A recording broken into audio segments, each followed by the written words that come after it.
Hello guys, paggabi na rin na, continuous pa rin tayo paglilinis po natin mga gulayan at naalis po natin yung mga dahon na mga yelo, no? At yung mga dahon ng kalabasa na magugulang o matatanda ay atin naalis po mga idol, no? So ngayon oras na po ng mga 5:30 na mga idol, gabi na rin, no? Ganun talaga yung buhay mga idol sa probinsya.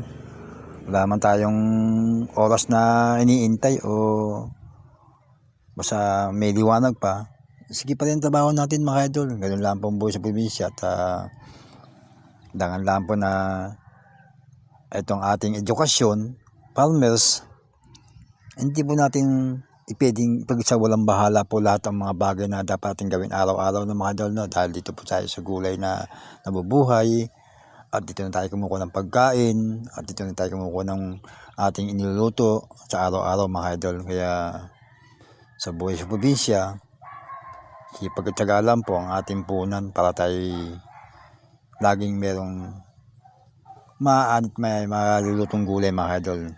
Kaya sa mga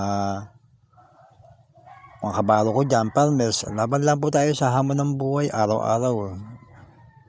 Ganyan talaga ang buhay sa probinsya mga idol. Laban lang po tayo sa pang araw-araw natin ginagawa. Basta meron tayong sipag at tiyaga.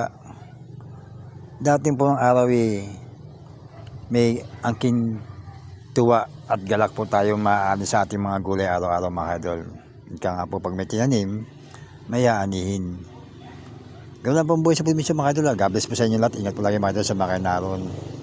Ang pagpapala po ng Diyos ay nasa ating pong parating mga kamay mga idol. Kaya huwag po tayo susuko. Shoutout sa mga farmers ko dyan, no? Laban lang po tayo mga idol sa buhay probinsya po. Ito po ang ating edukasyon, ito rin po ang ating kabubuhay at ito rin po ang ating kinalagyan sa ating kinabukasan mga idol. Amen.